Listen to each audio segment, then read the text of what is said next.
The air inside the VIP private dining room of Buckhead's most expensive steakhouse was so freezing it felt capable of turning blood to crystal. The glowing golden light from the heavy crystal chandelier bounced off a thick mahogany table, but that layer of luxury couldn't mask the sickening pressure filling the space. Porch. I stood in the doorway for a moment, silently watching the family members who had discarded me like trash 12 years ago. My mother, Beatrice, was wringing her hands with frantic agitation. The designer dress she wore, which should have been flawless, was a wrinkled mess from her sheer panic. Porch. Sitting right beside her was my father, Desmond, straining to maintain his standard posture of a senior megachurch deacon. His back was rigidly straight, but his slightly trembling shoulders gave him away. Then there was my sister, Jada. From the outside, she still looked impeccably polished. Porch. She wore flashy, wildly expensive diamond jewelry that caught the harsh glare of the lights, the ultimate trophies of her ascent into Atlanta's upper crust.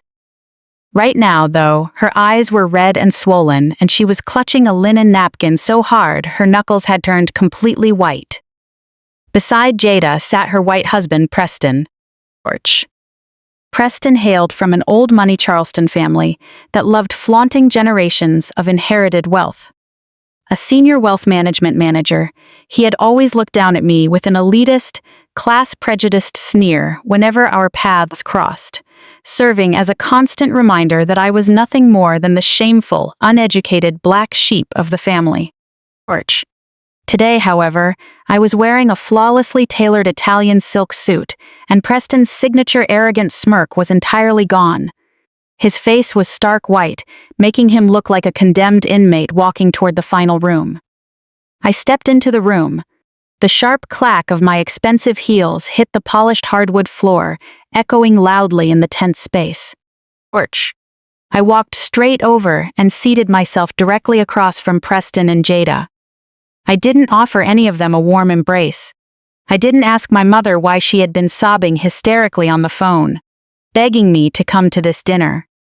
I simply placed my high-end platinum handbag on the empty chair beside me and signaled the waiter for a sparkling water. Porch. The suffocating silence stretched out endlessly. My parents nervously exchanged glances, clearly waiting for someone else to break the ice. Ultimately, it was Preston who cracked the heavy silence. He didn't offer a greeting, nor did he ask how I'd spent the last 12 years of radio silence. Porch. Instead, he reached straight into his Hermes leather briefcase and yanked out a thick stack of legal documents. With a heavy slap, the papers hit the mahogany wood. He shoved the bulky folder across the polished surface until it stopped right in front of my place setting. I looked down, scanned the documents for a split second, and then raised my eyes to meet his bloodless face. Porch. He tightened his jaw and slid a solid silver Montblanc fountain pen toward me. "Chloe, we need you to sign this right now," he commanded, his tone dripping with absolute authority, though his voice cracked with a terror that gave away his utter desperation. I picked up my glass of ice water, took a slow, deliberate sip, and let the chilled liquid soothe the summer heat. I didn't touch the pen. Porch. I didn't even look back at the paperwork. "Sign what?" I asked, my voice completely flat, stripped of any human emotion. Preston leaned forward abruptly, grabbing the edge of the table until his knuckles turned ghostly white. "I am currently under a joint federal investigation by the FBI and the SEC," he hissed, his voice dropping to a rough gravel. Porch. "They are looking into massive amounts of federal wire fraud connected to my wealth management firm." My father, Desmond, cleared his throat, trying to claw back his usual commanding authority, though he failed miserably. "Your brother-in-law and the federal government have encountered a minor misunderstanding, Chloe. Porch. This is a highly sensitive corporate matter, and as a family, we must stand united to protect our standing in the Atlanta community and our church." I raised one eyebrow at my father. "A minor misunderstanding with the FBI and the SEC?" I repeated slowly, letting the terrifying weight of those acronyms hang in the air. "Sounds like quite a serious misunderstanding, Dad." Porch. But what does that have to do with me sitting here today? Preston swallowed hard, glanced at Jada, and then locked his desperate eyes back onto mine. 12 years ago, when you were still living under this roof, we needed to set up a holding company for specific high-risk investments. We used your social security number to register you as the principal director of that entity. It was supposed to be a temporary shell company just for tax evasion purposes, but now federal investigators have traced that specific shell company directly to missing client funds. On paper, you are the sole director of the entity that handled the illegal wire transfers, and they are hunting for the money right now. The sheer, staggering shamelessness of his words hit me like a bucket of ice water. I stared right at him, piecing his confession together into a complete criminal puzzle. So when I was still a minor, you stole my identity, I stated clearly, making sure the sentence left no room for misinterpretation. You committed identity fraud using my social security number to set up a fraudulent shell company, and then you used that company to hide money you stole from your wealthy clients. Jada slammed her hand down on the table with a loud crack. We didn't steal anything, you ungrateful little brat, she shrieked, her perfect socialite facade instantly shattering. We were investing for the long-term wealth of this family. My mother, Beatrice, suddenly erupted into a theatrical, exaggerated wail. She grabbed her napkin and began furiously dabbing at the dry corners of her eyes. Chloe, you have to understand the stakes here. Preston is the pillar of your sister's life. He is a respected wealth manager, and his family holds an immaculate reputation in Charleston. If he goes to federal prison, Jada loses everything. She'll be ruined.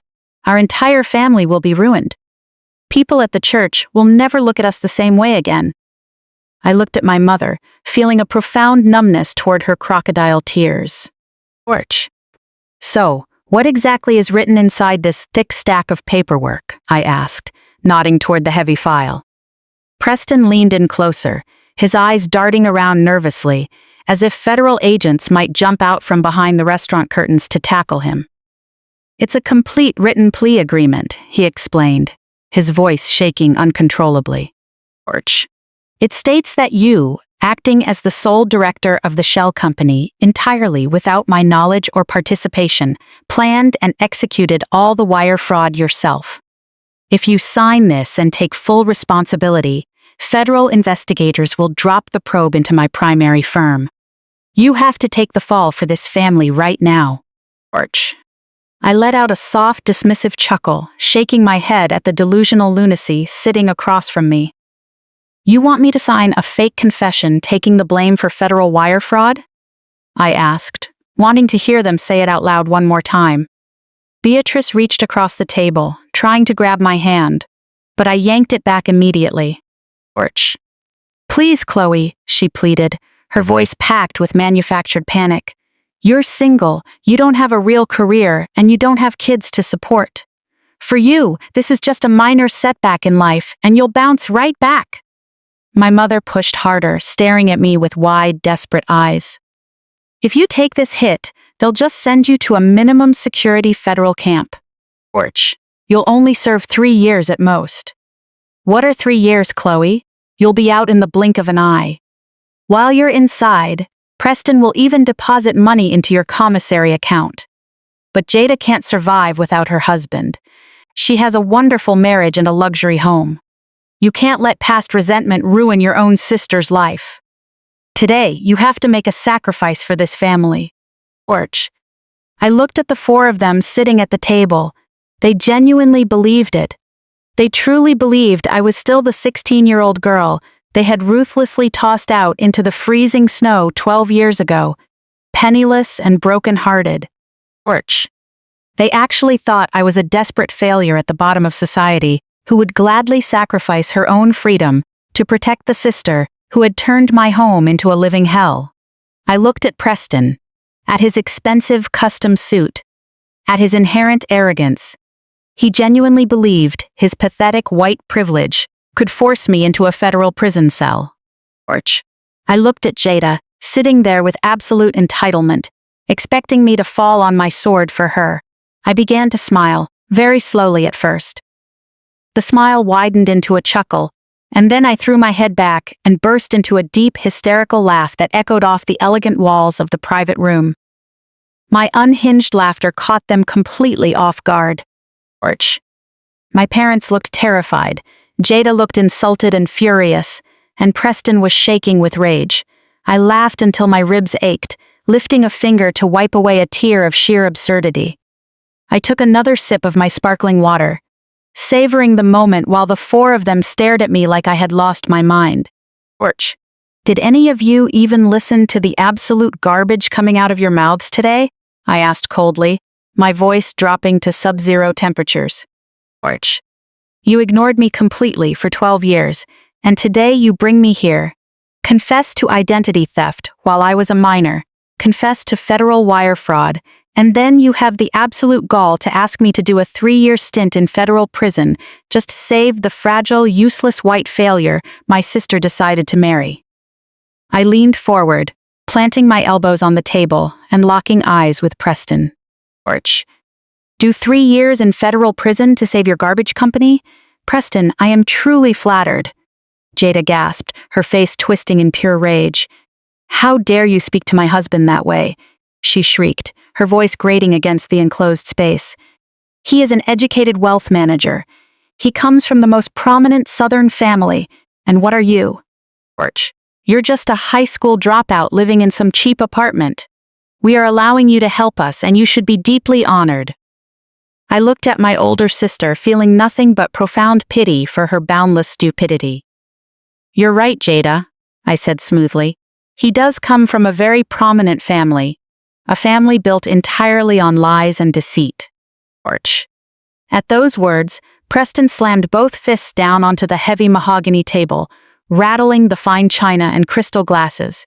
His face flushed a dark purple, the hypocritical mask of a Southern gentleman, instantly ripped to shreds. What the hell are you laughing at, you uneducated street rat? He roared, jabbing a trembling finger directly into my face. You think this is a joke? Orch, you think you have a choice here today? If you don't pick up that pen and sign this confession right now, I will make sure every remaining day of your life is filled with misery and regret. I didn't back down. I didn't even blink. I just stared back at him, devoid of any readable expression. Preston leaned in across the table, his voice dropping into a venomous, threatening hiss. Orch. If you refuse this deal, I will use every top-tier lawyer with pure blue blood connections in my family to crush you into dust. I will bury you in mountains of legal paperwork so you never see the sun again. I will make sure the federal prosecutors view you as the sole mastermind of this entire scam. I will use every ounce of my wealth and privilege to lock you behind iron bars forever. Orch, now sign the paper right now. As his explosive threat faded, absolute silence gripped the room. My parents sat like stiff statues, too cowardly to utter a word. They watched an adult man threaten their youngest daughter with total destruction, yet happily enabled it just to preserve their own comfortable lifestyle. Orch. Jada sat smugly off to the side, clearly relishing the absolute power she thought her husband possessed. They were all waiting for me to break down like I used to, crying and begging for mercy, waiting for me to submit to their intimidation the way I was forced to before I turned 16. Instead, I didn't cry. I slowly reached into my Hermes Platinum handbag and pulled out my smartphone. Orch. They had no idea what kind of monster was sitting across from them today, and they had no clue what kind of storm was about to hit them. I placed my phone face down on the smooth mahogany surface, letting his pathetic threat hang in the stifling air of the private room. Orch. Preston was breathing heavily, his chest heaving under his expensive custom suit, as if intimidating a black woman was the most exhausting physical labor he had performed all year. The silence stretched until everyone in the room, except me, felt physically sick.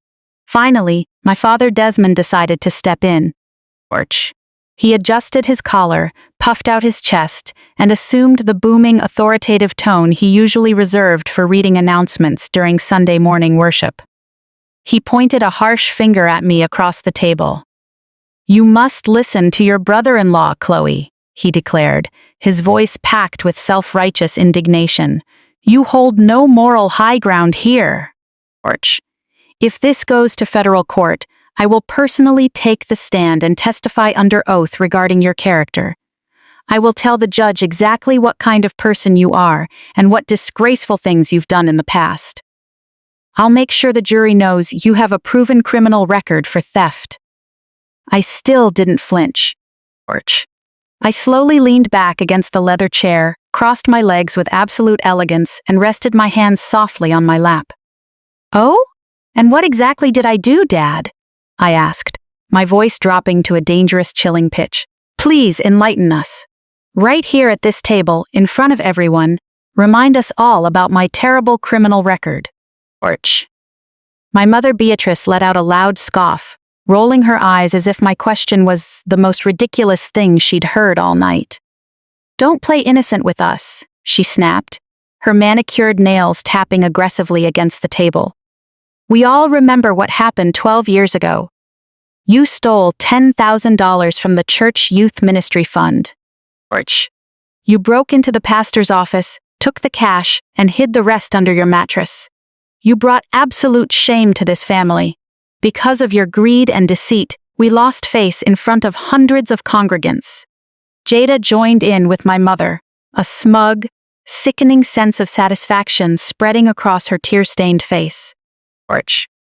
You've been a liar and a thief since you were a child, Chloe," my sister added, her voice dripping with fake superiority. "You have zero integrity. That is precisely why Preston and I had to use your information. We knew you were destined to amount to nothing, so we figured your identity was the perfect shield. You owe us, and taking the fall for us is your basic responsibility. Orch.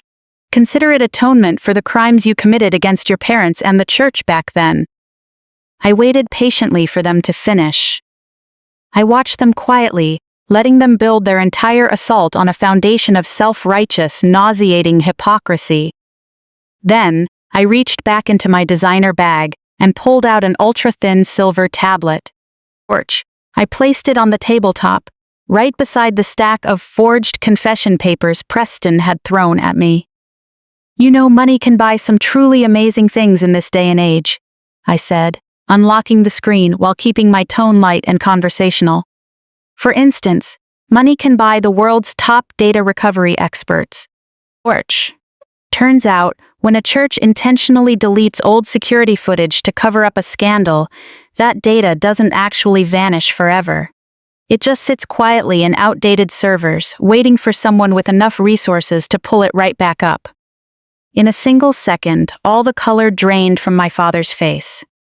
Desmond swallowed hard, his prominent Adam's apple bobbing nervously against his collar. "Orch. What are you talking about?"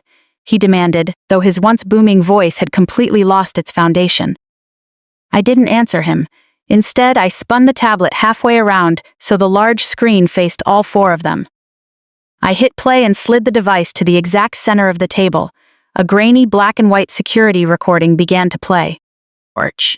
Because it was older camera tech from over a decade ago, the video had some static, but the audio and visual details were utterly undeniable. On screen, a young Jada was pacing anxiously back and forth inside the church administrative office. She was only 23 at the time. One hand gripped a thick stack of cash, while the other held a phone to her ear. Orch. The audio captured her voice with crystal clarity, echoing loudly inside the quiet private dining room of the steakhouse. "Yeah, babe. I got the cash video." Jada's voice rang out clearly. "I'm booking a flight to Miami tonight. Dr. Perez requires the surgery deposit in cash." "No, don't worry. Nobody else is going to notice the money is missing until next Monday." Orch. "And even if they do, I'll just stuff a few $100 under Chloe's mattress. My parents always blame her for everything anyway. They'll never suspect me. I need this breast augmentation so badly. If I want to land a wealthy man in Atlanta, my chest cannot be flat. You bitch, turn that off." Orch. Jada lunged across the wide mahogany table like a cornered beast, trying to snatch the tablet out of my hands. In her blind panic, her arm slammed hard into a heavy crystal water pitcher. With a loud crash, ice water spilled everywhere, soaking the stack of forged confession papers. Preston had forced upon me earlier, turning the lies into a useless pile of mush. "That's fake." "It's forged!" Jada shrieked hysterically, her voice cracking from pure terror. "You altered that video. You paid AI experts to fake my voice." I calmly hit the lock screen button, plunging the display into darkness. I slid the tablet back into my Hermes bag and locked my eyes onto my sister's wide, terrified pupils. "We both know that video is 100% real, Jada," I said, dropping my voice to an Arctic chill that cut right through her hysteria. "That $10,000 of church charity money paid for your cosmetic surgery at a top Miami clinic. You used money stolen from God to buy yourself a new bod designed to hook a wealthy husband. Then you didn't hesitate to frame your 16-year-old sister just to protect your pristine reputation in Atlanta's socialite circle." I turned my head toward my mother, Beatrice. Her face had twisted into a mask of sheer terror. "You didn't even ask me if I did it back then," I said, staring straight into her eyes. "You stormed into my room, grabbed me by the hair, dragged me down the stairs, and threw my only canvas duffel bag out into the snow. Do you remember how cold it was that night, Mom? The bitter wind nearly sliced right through my thin coat. I stood barefoot on the freezing front porch, crying and begging you to check the church security cameras. I begged you to just look at the tape. Do you remember what you told me?" Beatrice opened her mouth, but no sound came out. Her trembling hands stared fixedly at the melting pool of ice water, spreading across the table like some fatal poison. "You told me the security cameras happened to be broken," I answered for her, raising my voice with clinical precision. "You pointed your finger in my face, called me a dirty thief, and labeled me a disgrace to the entire Black community. You slammed that heavy oak door right in front of me, and I clearly heard the deadbolt lock. The next morning, while I was shivering on a park bench trying not to freeze to death, you couldn't wait to change the locks on the house. You threw your own minor daughter out onto the streets like garbage just to protect a sister who stole church donations to buy herself fake breasts. Desmond tried to step in and salvage the collapsing illusion of his respected family. Chloe, you have to understand the massive pressure we were facing," he stammered, wiping sweat from his forehead. The church board was furious, and someone had to take the blame. We had to protect the family's image. Jada was already dating prominent men in the community, and we couldn't let a scandal ruin her future. You were young and rebellious back then, and we thought that kind of tough love would teach you a profound lesson." "Tough love?" I repeated, tasting the bitterness on my tongue. You call sacrificing a younger daughter to shield a thief tough love? You call letting Preston use my social security number for a federal felony family unity? You aren't a family. You're parasites feeding off whichever host you can manipulate." I paused, watching Desmond's ashen face before delivering the final blow. "And now that video is going straight to the Atlanta police and federal prosecutors as Exhibit A. It establishes a clear pattern of behavior proving that Jada has a decade-long history of framing me to cover up her financial crimes." Jada realized the walls were closing in on her. She saw that her tears and her usual victim act weren't working.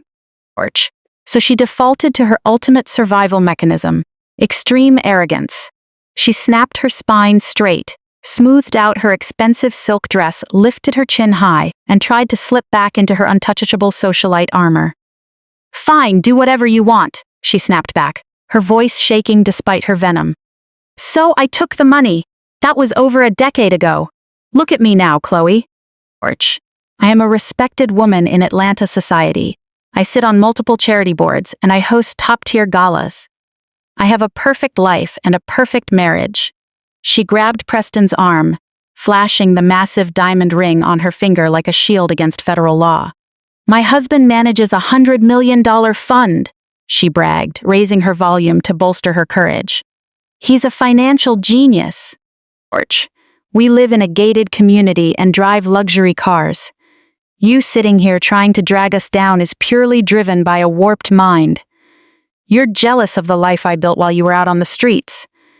You want to destroy us just because you'll never reach our level. I sat quietly, letting her finish her desperate ego trip. Porch. I watched her cling desperately to her wealthy white husband and the illusion of her flawless social standing. A slow, cold smile crept across my lips. I looked at Jada, then shifted my gaze to Preston, who was hyperventilating heavily. His face was stark white, and he looked like he might throw up on the expensive mahogany table any second. Porch. Are you absolutely certain that's $100 million fund, Jada? I asked casually, every word laced with poison. Jada glared at me. Of course I'm certain. Preston is a top asset manager at his firm, and he controls investment portfolios for the wealthiest families in this state. The smile grew on my face as I leaned forward just an inch. Porch. Fascinating, I whispered, locking eyes with Preston as he tried to look away. Tell me something, Jada. Since your husband is such a rare financial genius and your life is so impossibly perfect, did you bother to check his bank accounts this morning? Dead silence filled the room, broken only by Beatrice's heavy, ragged breathing. Porch. Her mind was frantically trying to process the reality of total financial ruin. Beatrice had spent her entire adult life kneeling at the altar of social status and church prestige. She had readily sacrificed me as an offering just to protect Jada, her golden ticket to country club dinners, and bragging rights among high society women. Porch. Now that golden ticket had expired and dragged her down into the abyss. Yet the survival instinct of a deeply selfish person is terrifying. Her tears stopped almost as quickly as they started. She slowly lifted her head from the mahogany table, staring at me with red-rimmed eyes and ruined makeup, a new, desperate calculation burning in her pupils. Porch. She realized instantly that Preston was wiped out and Jada was finished, but someone else was left in the room. Someone with immense power and unlimited resources. My mother bolted upright from her leather chair, lunging across the table toward me. She grabbed my hands with a vice-like grip, her manicured nails digging deep into my skin. I didn't pull away right away. Porch. I just stared down coldly at her desperate, greedy claws, letting a wave of nausea wash over me. Chloe, she gasped, her voice desperate. Chloe, you have to listen to me. You have money, you have assistants, and you can clearly hire top private investigators. You must have a team of corporate lawyers working for you. You have to help us, Chloe. Porch. You have to help your family right now, or we're going to lose everything we built over the last 30 years. I raised an eyebrow, staring down at my tear-streaked mother, wondering what kind of help the woman who threw me into a blizzard 12 years ago expected to get from me now. Beatrice cried harder, nodding frantically, as if my questions were an invitation to negotiate. Porch. You have to make your lawyers sue Preston, she demanded sharply, her voice growing manic. We have to take him to federal court and get our retirement savings back. We have to freeze his remaining offshore assets before he spends it all on mistresses and luxury vacations. Chloe, you can easily afford these legal fees.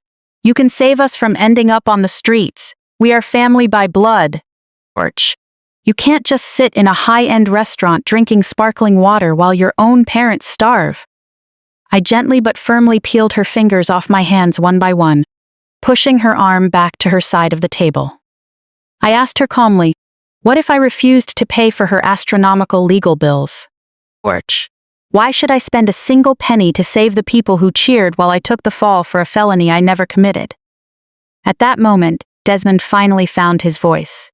He slammed both hands on the table and stood up, glaring at me with a mix of desperation and lifelong entitlement.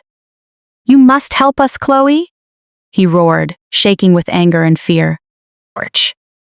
If you won't fund our legal battle to get the money back from your brother-in-law, we have no choice. We're going to have to sell your grandmother's house. The moment those words left his mouth, the temperature in the private room dropped another 10 degrees. My grandmother was the only person in this toxic family who had ever shown me a single ounce of genuine love and basic human respect. Torch. When I was a little girl, she bought me my first computer. When my parents yelled at me for wasting time on a worthless hobby, she encouraged me to learn programming. When my parents ignored me to praise Jada's superficial achievements, she pulled me close. She left behind a gorgeous, historic century-old estate in downtown Atlanta. Porch. When she passed away, she left the house to my parents with a strict instruction. The house must always remain in the family as our sanctuary.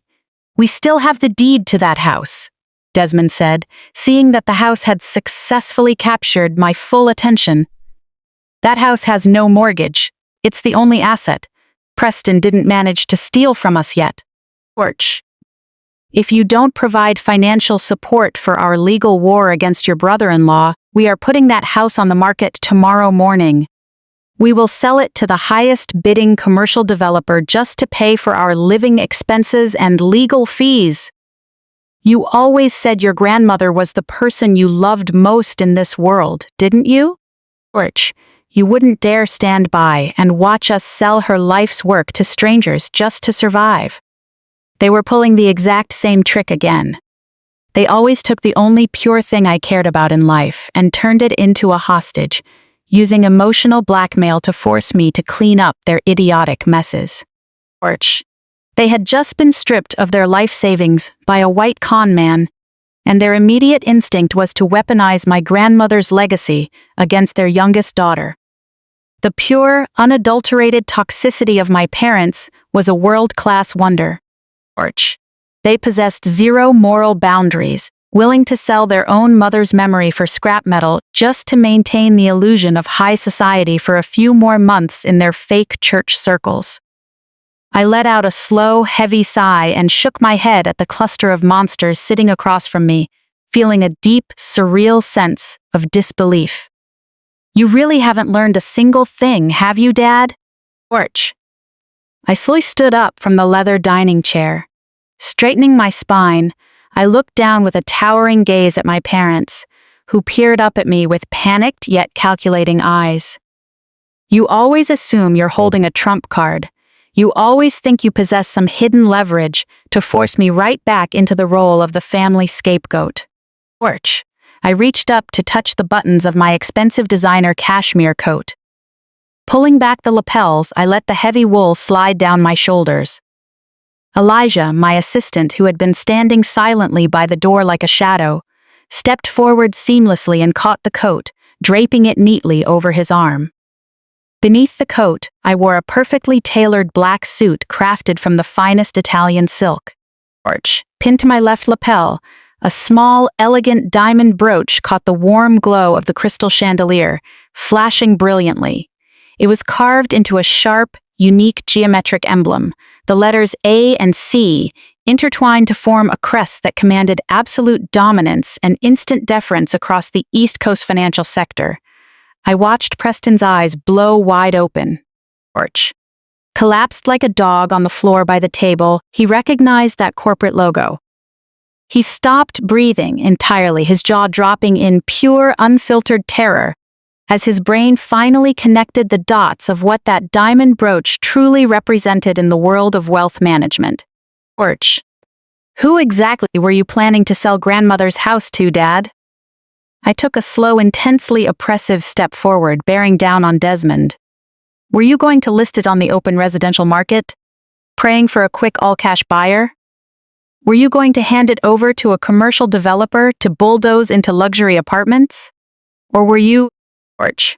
Were you planning to dump it on a massive private equity firm? Desmond's brow furrowed deeply. He understood nothing of corporate dynamics or what I was talking about. Who we sell it to doesn't matter, he stammered, stumbling backward a step as I advanced. Whoever has the cash to buy it outright and pull us back from the edge of bankruptcy, that's who we'll sell it to. Porch. I reached into the inner pocket of my tailored suit and pulled out a heavy, gold foil embossed business card. With a flick of my wrist, I tossed the card onto the mahogany table. It carved a cold arc through the air and landed precisely on top of the stack of forged confession papers they had tried to force me to sign 30 minutes prior. Orch. You can't sell grandmother's house to Apex Capital, Dad, I stated, my voice echoing through the private room with absolute freezing authority. Because Apex Capital already owns it. Beatrice looked down, staring at the shimmering gold foil card under the lights, then raised her eyes back to me, filled with an incomprehensible, crushing shock. Orch. She struggled to read the bold black text pressed into the heavy cardstock. What on earth are you babbling about? She whispered in a voice so weak it was almost swallowed by Jada's soft whimpers in the corner. I am stating a fact. Right now, you have absolutely nothing left. I swept my gaze across the utterly shattered family in front of me and announced loudly, Orch. I am the founder and CEO of Apex Capital. I am the private equity firm that bought up all of Preston's toxic corporate debt the moment his wealth management fund collapsed under the weight of his own greedy, unauthorized trades. I am the institution that purchased his foreclosed ancestral estate in Charleston during the private bank's foreclosure auction last week. Orch. And 3 months ago, when you took out a short-term bridge loan using grandmother's historic home as collateral, just to cover Preston's early massive margin calls. Well, unfortunately for you, I bought that specific debt right along with it. I watched the color drain completely from Desmond's face. Orch. The cruel fangs of reality finally tore through every single one of his disastrous financial decisions. To protect a white son-in-law who secretly stole from them and betrayed their favorite daughter, he had secretly liquidated the last shred of their genuine family legacy. Orch.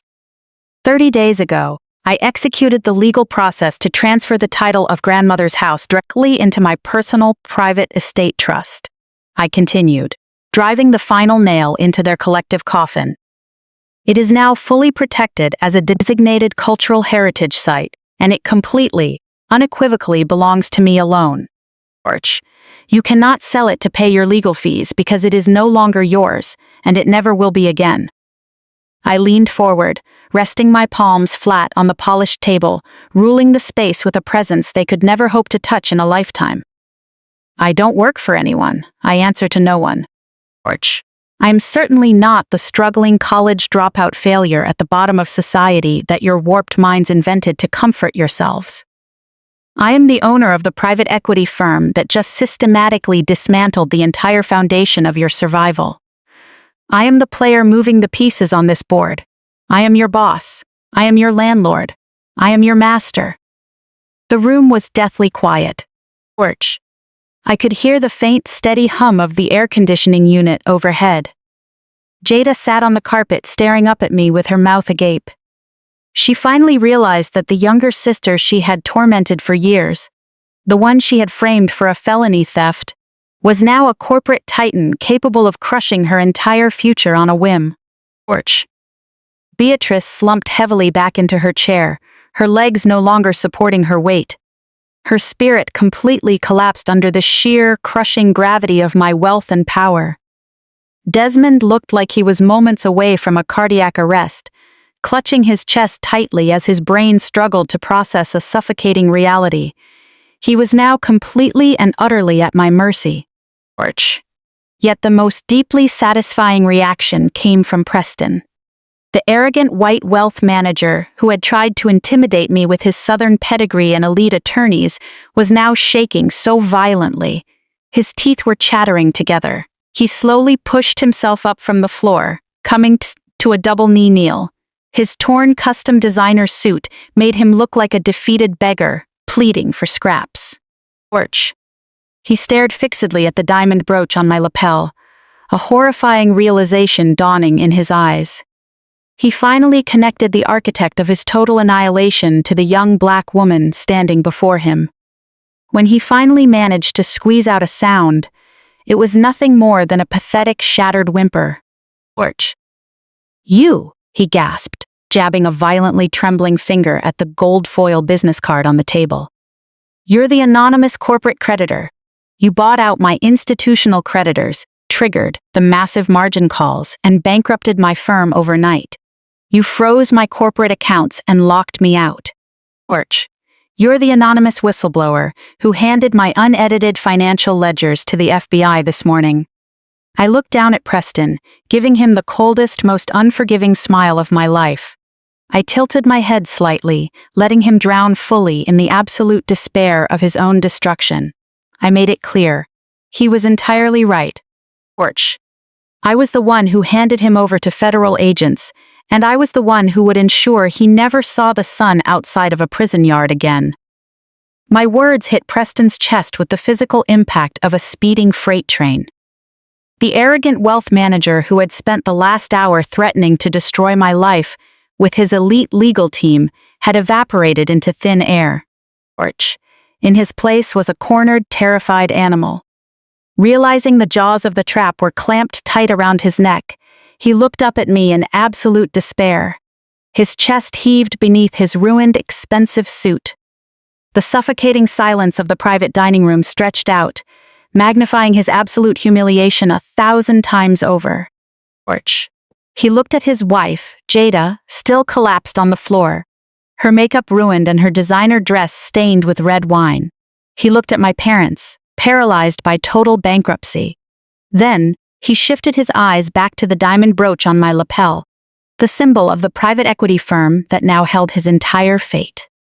Preston shifted his weight across the expensive restaurant carpet. Orch. Instead of standing up like a man to face me, he carefully maneuvered his knees until he was kneeling squarely right in front of my chair.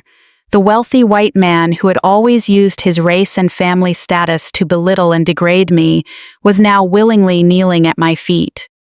He clasped his hands tightly together, raising them in a pathetic, submissive gesture of desperate prayer. Orch. Chloe, please, he begged, his voice cracking entirely from stark terror, stripping away his signature southern drawl and arrogant confidence. Chloe, you have to call off the federal agents. You have to tell Apex Capital to pull the SEC complaints. You hold the debt. You have the absolute power to stop this. I'll do whatever you want. I'll sign over all my assets. I'll work for you for free. Orch. You can't let them send me to federal prison. Someone like me won't survive a place like that. My family name will be permanently dragged through the mud. My parents just lost their Charleston estate because of me. They won't survive their son doing federal time. Please, for the love of God, have mercy on me as your brother-in-law. Orch. I looked down at his shaking hands, feeling a slow, ice-cold satisfaction flood my veins. Not an ounce of pity stirred inside me. Just an hour ago, you were planning to send me to a minimum security federal camp for 3 years, Preston? I reminded him, my voice completely steady and calm. You told me 3 years was nothing. Orch. You told me I'd be out in the blink of an eye, and that you'd even kindly deposit money into my commissary account. Why don't you take your own advice now? It's just federal prison, Preston. You'll bounce right back. Preston let out a desperate, choked sob, shaking his head frantically. No, you don't understand, he gasped, sweat stinging his eyes as it dripped down his forehead. Orch. We're looking at 20 years, Chloe. Wire fraud, embezzlement, identity theft. Those add up to 20 years of mandatory minimums. I won't survive 20 years. I'll die in there. I'll give you anything. I know you hate me. I know I treated you terribly, but I can give you the one thing you want most right now. I leaned back against the leather seat, resting my hands casually on my lap. Oh? Orch. And what do you think I want, Preston? I asked conversationally. Preston swallowed hard, nervously glancing over his shoulder at Jada on the floor, then snapped his crazed, desperate eyes back to me. He pressed his body lower, leaning close to my knees as he dropped his voice to a hiss. I can hand Jada over to you, he whispered in a rapid-fire, fanatical rush. Orch. I'll divorce her tomorrow morning. I can sign the papers right now. But more than that, I will be your star witness, Chloe. I'll tell the federal prosecutors everything they need to know to lock her up instead of me. I'll testify under oath that Jada was the true mastermind behind the identity theft. Torch. I'll tell them she stole your social security card 12 years ago because she lived under the same roof. I'll swear she forged your signature on the corporate documents because her handwriting matched yours better. I'll hand over all her emails and texts. I'll tell federal agents she squandered the stolen money on luxury cars and jewelry. I'll serve her head on a silver platter. Torch. Chloe, just let me walk away. In an instant, absolute chaos erupted in the room. The moment those words left his mouth, Jada let out a piercing scream that didn't sound human. It was a feral shriek of pure, agonizing betrayal. Torch. The illusion of her perfect marriage, her wealthy white knight who had elevated her social standing. The man she had loved, blindly worshipped, and even committed perjury for, had just casually offered to feed her to the federal government just to save his own skin. You lying, cowardly piece of garbage, Jada shrieked, springing up from the floor and lunging at Preston's back. Torch. She slammed her fists into his shoulders, her manicured nails digging savagely into his neck. How dare you? How dare you? She roared hysterically, pulling his hair. I lied for you. I stole for you. I convinced my own parents to hand over their retirement funds because you told me we needed bridge capital to maintain our lifestyle. Torch. I let you use my sister's social security number because you promised we'd be millionaires by the time I was 30. And now you're throwing me to the wolves? I'm your wife, you pathetic loser! Preston shoved her back hard enough to send Jada stumbling backward, crashing heavily into the heavy mahogany base of the dining table. Torch. Scrambling up on his hands and knees, his face twisted into a vicious, ugly fury that stripped away any remaining mask of a gentleman. You were never my wife, Jada, he spat down at her, wiping a bloody scratch she had left on his cheek. You were just a convenient accessory, a desperate gold digger who would do anything to climb higher. Torch. As long as I kept your closet full of designer bags and your country club membership active, you turned a blind eye to every illegal wire transfer. Don't you dare play the innocent victim with me now? You hated your sister just as much as I did. Torch. You were the one who suggested using her social security number in the first place, because you said she was a worthless, nobody destined to rot in the gutter. You said she was disposable asset. My mother Beatrice let out a horrified gasp, clapping both hands over her mouth. She stared at Jada and Preston as if looking at two absolute strangers. Torch. You knew? Beatrice whispered with a trembling voice, filled with shock and devastation. Jada, you knew he was stealing our money? You knew he was draining our retirement, and you already knew he stole your sister's identity? Jada looked up at our mother, her face pale and streaked with dark mascara tears. Torch. Mom, I didn't have a choice. Jada sobbed, scrambling on her hands and knees toward Beatrice's chair. He told me the company was just facing a temporary liquidity crisis. He promised he'd pay you all back tenfold with interest. I was just trying to protect our family's image, Mom. Didn't you always teach me that image is everything in our circle? Torch. You told me a successful husband was our only ticket in the community. I was just doing what you raised me to do. My father Desmond finally cracked.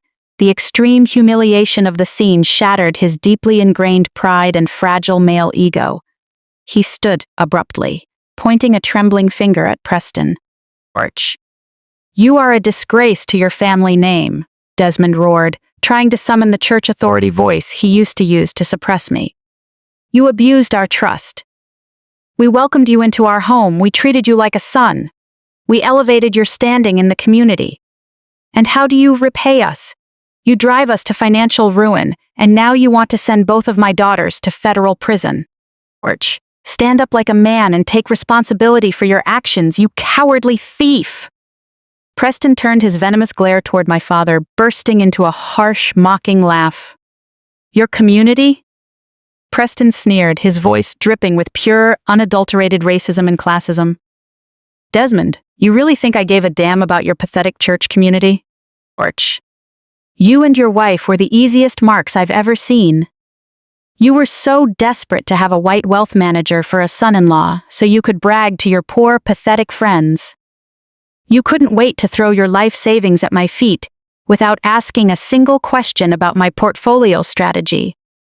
You're a stupid, arrogant old fool who cared more about looking wealthy than having an ounce of brains. You'd sell your youngest daughter just to kiss my shoes. Don't you dare stand here and lecture me about morals, you hypocritical old trash. Preston's words hit Desmond like a precision sniper shot straight to the soul. The truth was absolute poison, and my father was forced to drink it straight from the source. Desmond staggered backward, clutching his chest tightly as he collapsed heavily back into his chair. The brutal reality of his own ridiculous vanity sucked the last breath of oxygen from his lungs. He had sacrificed me, his own flesh and blood, to protect a monster who fundamentally despised him for his skin color and his desperate social climbing. I sat quietly, watching the grand destruction of the family that had abused me for a lifetime. I didn't need to raise my voice. I didn't need to scream, cry, or throw things. I simply watched them tear each other apart like rabid animals trapped in a cage of their own making. The elegant private dining room was completely ruined. Wine glasses were shattered everywhere, and the heavy mahogany table was covered in spilled water and scattered documents. The 4 people who had walked in expecting to destroy my life were now entirely bankrupt. Emotionally, financially, and legally. Preston realized arguing with my father was a waste of time. He spun back to face me, dropping back onto his knees with his hands clasped in desperate prayer. "Chloe, please!" He ignored the chaos raging behind him. "I'll give you everything. I'll sign the divorce papers right now. I'll write a full confession pinning the primary conspiracy on Jada. I'll even testify that your parents knew all about my financial mismanagement. I'll give you whatever you want. Just tell your corporate lawyers to back off, tell Apex Capital to drop the charges. You have the power to show mercy today." I looked at him, my expression cold and unyielding, like solid block of ice. "Mercy?" I repeated, the word sounding foreign and ironic in this room. "You didn't show me any mercy an hour ago, when you were planning to ship me off to federal prison for 3 years, Preston. You didn't show mercy to your in-laws when you blew their retirement money on blonde Instagram models in Macau. You don't want mercy. You just want to escape the consequences of your own monumental arrogance." And my answer is, absolutely not. My lawyers have already filed the paperwork. The evidence is in the hands of federal authorities. There is nothing you can do to stop the avalanche coming for you. Preston stared at me, the last flicker of hope dying in his eyes. He slumped backward, settling heavily onto his heels, letting his head drop to his chest. He finally accepted reality. His life was completely over. The Charleston estate was gone, his wealth management firm was gone, and his freedom was gone. He was nothing more than a criminal waiting for handcuffs. Jada watched her husband surrender to fate. In that instant, the final tight wire in her sanity snapped completely. The once flawless golden girl, the woman who had spent her entire life climbing over my neck, finally realized. Her white knight was dead, her parents were bankrupt, and she had no money, no home, and no social standing left. Just a federal indictment bearing her name. She pushed herself up from the floor but didn't stand. She stayed on her hands and knees, dragging her expensive designer hem through the carpet, soaked in red wine and shattered glass. Like a dog, she crawled across the distance between us, her movements stiff and desperate. My mother Beatrice let out a stifled sob, watching her perfect daughter reduce herself to a beggar crawling on a steakhouse floor. Jada reached my chair, grabbing the fabric of my trousers with violently shaking hands. "Chloe," she wailed, lifting a face entirely disfigured by fear and tears. So transformed I barely recognized her. "I'm your sister. We share the same blood, we grew up under the same roof. I know I was awful to you. I know I acted like a monster. But you can't let me go to prison. You can't let Preston throw me under the bus." I'll be completely homeless tomorrow morning. I have literally nothing left. You're a billionaire, Chloe. You own an entire private equity firm. You have more money than you could spend in lifetimes. Just give me $1 million. Just give me $1 million so I can hire a good divorce lawyer and start over somewhere brand new. Porch. I'll vanish forever. You'll never see my face again. Please, Chloe, you have to save me from this nightmare. I looked down at my sister groveling on the floor of the luxury private room. Her hands still gripped the fabric of my hand-tailored silk trousers. Jada cried so hysterically, her whole body shook, her once perfect hair tangled into a mess framing her tear-stained face. Porch. She had just watched her wealthy white husband offer to trade her freedom to save his own skin, and her immediate instinct was to crawl to the younger sister she had chronically abused and framed for a felony. She genuinely believed her tears and her suddenly cheapened sisterly pleas could erase a lifetime of carefully calculated cruelty. Porch. She thought that because I had built a multi-billion-dollar private equity firm, I would casually toss her $1 million in cash to pull her from the ruins of her own pathetic life. Her breathtaking, shameless sense of entitlement hung heavy in the ruined restaurant air, mixing with spilled wine and roasted meat to create a sickening stench. I didn't move my legs. Porch. I didn't reach down to help her up. I simply stared coldly down at the top of her messy head, letting her feel the absolute frostiness of my presence. Are you asking me for $1 million, Jada? I spoke softly, my voice barely above a whisper, yet the authority behind it pierced right through her pathetic crying. Porch. You're sitting on the floor crying and begging me for $1 million so you can hire lawyers and escape criminal charges you helped create?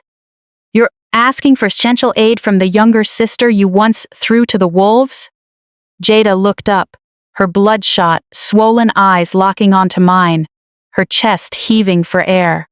Porch. Yes, she sobbed out of breath, fresh tears dropping onto the expensive carpet. Please, Chloe, I have nothing left.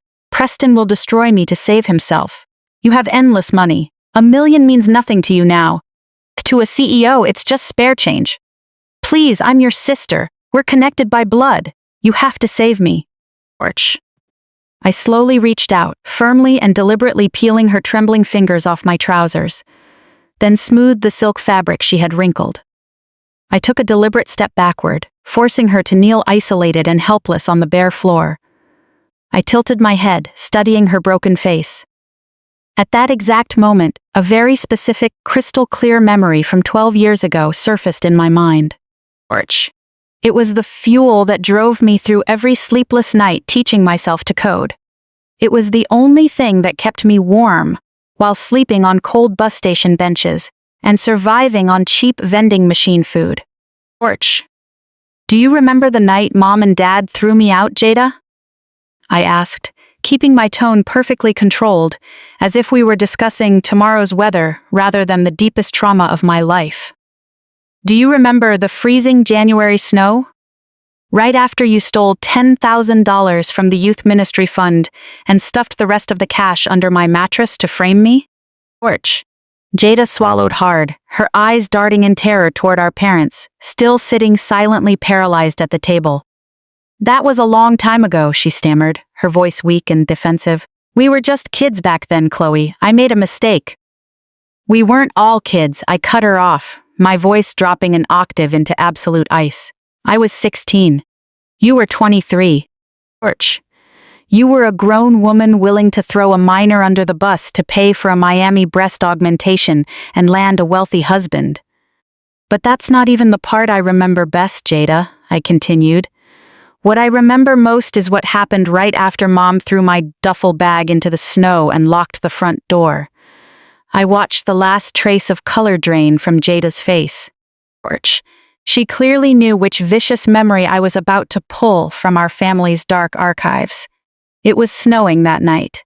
I painted the picture, making sure everyone in the room heard clearly.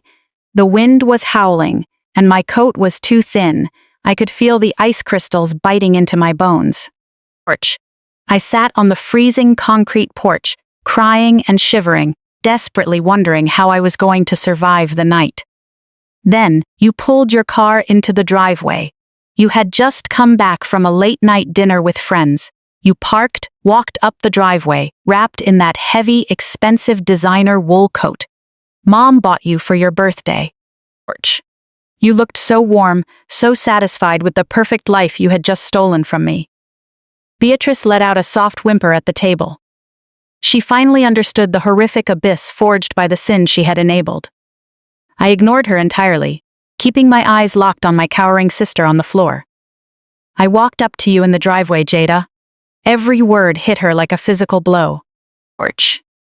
My teeth were chattering so hard I couldn't stand straight. I didn't beg you to tell Mom the truth. I didn't ask you to confess to the church. I knew you were a coward who wouldn't dare. I just looked at you and asked you to lend me $20. I asked you for a single $20 bill so I could buy a Greyhound bus ticket to a friend's house across the city, so I wouldn't freeze to death on the streets of Atlanta. $20, Jada.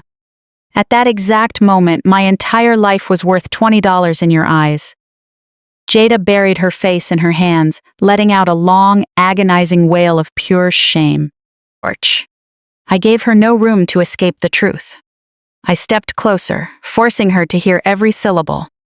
Do you remember what you did when your 16-year-old sister begged you for $20 just to escape the freezing cold? I pressed, the anger suppressed for 12 years, finally rising to fill the private room. You looked at me with absolute disgust.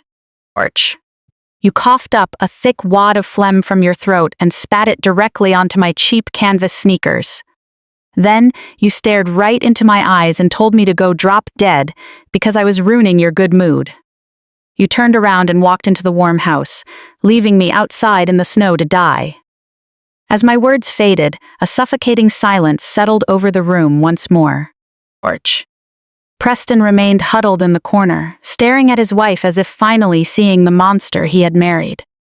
Beatrice wept silently into her hands, her total failure as a mother destroying her psyche.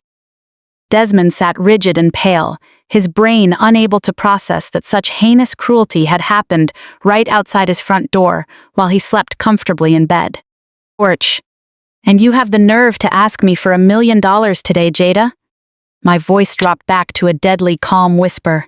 You think you can squeeze a few tears on this steakhouse floor and I'll forget you spat on my shoes and told me to die that night? I slowly opened my expensive Hermes bag, sliding my hand inside. The smooth leather brushed my fingertips. I bypassed the black cards and corporate keys symbolizing immense wealth, reaching straight into a small zippered compartment where I always kept a tiny emergency stash of cash. I pulled my hand out. Held between two fingers was a slightly crumpled green $20 bill. In the vast expanse of wealth I now commanded, it was a bill so small it was practically negligible. But today, in this room, it carried a death sentence. I held the $20 bill up to the light so Jada could see clearly what it was. Her red, swollen eyes fixed on the green paper as she realized what I was about to do. A fresh flood of terrified tears broke loose. I'm not giving you $1 million, Jada. I looked at her, my voice echoing with pure, unfiltered catharsis. But I always keep my word, and I am a firm believer in karma. With a flick of my wrist, I threw the crumpled $20 bill straight at her face. The light paper fluttered through the air between us, brushing against her tear-stained cheek before landing on the wine-stained carpet, right beside her trembling hands. I'm returning that favor from back then. I looked down at her broken, pathetic state with absolute indifference. Jada stared at the $20 bill on the floor, and then unleashed a piercing shriek of absolute breakdown and total defeat. She collapsed entirely, burying her face deep into the stained carpet and sobbing uncontrollably. The final cruel reality crushed her. She wouldn't get a single penny from me. She would face the federal prosecutors entirely alone, and she was losing absolutely everything. Her life was officially over, and she had no one to blame but herself. Suddenly, a piercing, grating crash broke the suffocating atmosphere. A heavy solid wood dining chair was shoved violently aside, scraping harshly across the hardwood floor. Desmond had finally reached his absolute breaking point. My father leaped up from the table. Torch. His tall frame shook violently with a mix of utter humiliation and misplaced male rage. His arrogant ego simply could not handle the fact that his patriarchal authority as the head of the family had been completely dismantled by the very daughter he had discarded. Torch. He could not accept that the family hierarchy he had so carefully engineered had turned to ash, nor could he stomach the sight of his precious golden girl crying like a dog on the floor over a $20 bill. Desmond slammed his fist hard onto the table and pointed a rigid finger right at me. His features were heavily distorted by despair. Torch. Enough, Chloe, he roared, desperately trying to summon the booming baritone he once used to command church congregations. You've proven your point. You've humiliated your sister. You've crushed your mother. But this has gone too far. This is not how we handle internal issues in a black family. I shifted my gaze away from Jada and looked toward my father. Torch. I raised a single eyebrow, watching him desperately try to weaponize our race and culture in his final desperate moment to justify his own sickeningly toxic behavior. We as black people must stick together, Desmond bellowed, his chest heaving as he fought to reclaim narrative control. The world out there is hard enough for us as minorities. Torch. There are always white men like Preston trying to steal our wealth and crush us under their heels. But we must never destroy our own blood. We have to protect our community. What you're doing right now makes you a traitor to your own people, Chloe. You march in here with your cold-blooded capital, your fancy private equity firm, and you use them to grind your own flesh and blood into dust. Torch. What do you think people at the church are going to say? When the community finds out you're sending your own sister to federal prison and bankrupting your biological parents, how do you think they'll look at you?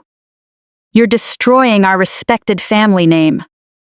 You're disgracing the entire family before God and hundreds of congregants. Torch. I stood quietly in place, letting his desperate moral blackmail wash over me like a light breeze, not absorbing a single drop of moisture. This was every toxic parent's classic and final defense mechanism. Torch. When they could no longer control you through fear, they tried to manipulate you through guilt. When personal guilt failed, they tried to invoke the weight of the community, culture, or even religion to force you back into submission. Torch.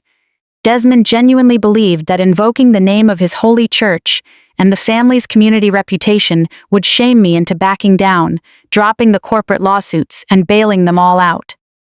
I let out a dry, hollow scoff, shaking my head at his absolute hypocrisy. The church? I countered, my voice acting like a freshly honed boning knife, slicing cleanly through his heavy breathing. Torch. You stand there preaching to me about family unity and community reputation, and you still have the gall to mention the church. To me? Desmond puffed out his chest, his eyes burning with defensive pride. I have served as a senior deacon in this church for 25 full years, he proclaimed. I have built a reputation of honor and integrity. Torch. You have zero right to question my standing in the community. I took a slow, intensely oppressive step forward toward the table. I closed the distance until I was standing mere feet from my father.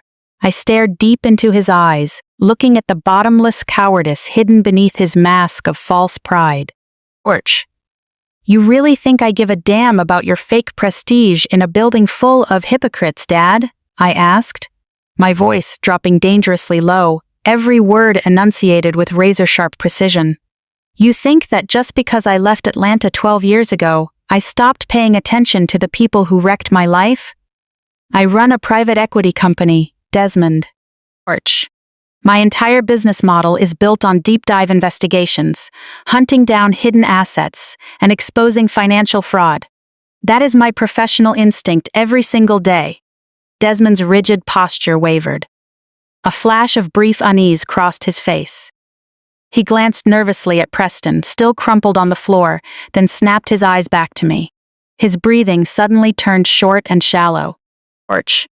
What? What on earth are you talking about? He stammered, his booming voice instantly losing all its foundation.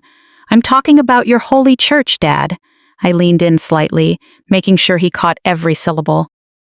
I'm talking about that community reputation you value so much more than your own daughter's life. George.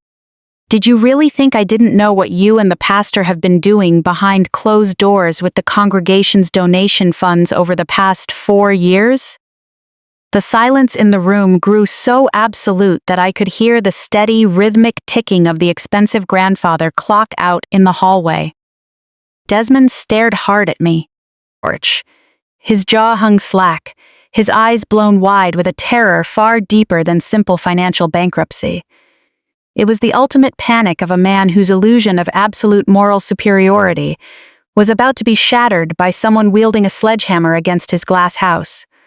For my entire life, Desmond had used his position as a senior deacon to pass judgment on everyone else's lives. George. Every Sunday morning, standing behind the pulpit in a tailored suit, he lectured endlessly on integrity, family values, and the consequences of sin. Years ago, he had used those exact sermons to justify throwing me, his 16-year-old daughter, out onto the streets, claiming my existence was a corrupting pollution to his spotless family. George. He made the entire church congregation believe I was a hopelessly fallen girl who had broken her parents' hearts, while he and Beatrice bravely bore the cross of this family tragedy as pillars of community morality. My eyes locked onto him like a radar, watching the last trace of color drain from his face until his skin turned an unhealthy, ash-gray hue. George. What's wrong, Dad? I asked, my voice flowing without a single ripple. Weren't you just shouting about community reputation and church standing? Weren't you just lecturing me about how Black families need to stick together and protect each other? Why did you suddenly go mute the moment I mentioned the donation funds? George. Desmond swallowed hard, his trembling hands reaching blindly for the back of a dining chair to steady his swaying frame. He tried to speak, but the sound that came out was a weak, ragged hiss, bearing no resemblance to the booming, patriarchal image he always projected. Chloe. George. You have no idea what you're talking about, he babbled incoherently, his eyes darting frantically around as if hoping the walls would crack and swallow him whole. The church finances are completely transparent. The pastor and I owe a strict fiduciary duty to the congregation. We manage the building fund and outreach programs with the highest reverence for God's money. George, you're just launching baseless slander out of bitter resentment for the past. I let out a soft, dismissive chuckle, shaking my head at this pathetic final attempt at gaslighting me. Keeping my eyes locked on him, I raised my right hand slightly. Elijah, my assistant, stepped out from the shadows instantly. George. He opened a sleek black leather briefcase, pulled out a streamlined silver tablet, handed it to me, and quietly stepped back into the background, melting into the dimness of the private room. I took the tablet, pulling up the classified files meticulously compiled by my team over the past 3 months. George. Tapping the screen, I opened a heavily detailed spreadsheet, then flipped the tablet around so the large, glowing screen faced Desmond directly. I am the CEO of a private equity firm, Desmond, I reminded him, stripping the last ounce of family warmth from my tone. My entire career is built on forensic financial audits. George. I buy distressed companies and trace every single penny through every hidden loophole. Did you really think cracking a local church's ledger would be difficult for my professional team? Did you genuinely believe your amateur shell companies and offshore routing numbers were complex enough to fool a group of top-tier Wall Street corporate investigators who do this for a living?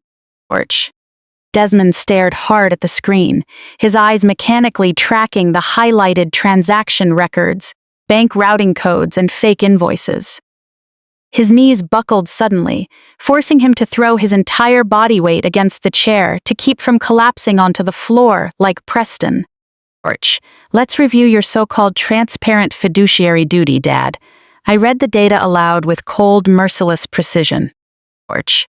3 years ago, the church raised $150,000 for the Youth Community Center renovation project. The congregation held bake sales and charity drives. Many elderly widows handed over their meager Social Security checks just to build a safe space for local kids. According to these cracked bank records, you and the pastor awarded the renovation contract to a contractor called Pinnacle Contracting Services. You paid them the full $150,000 in a single lump sum. I paused, letting the figure hang in the heavy air. The only problem is that Pinnacle Contracting Services doesn't actually exist in the real world.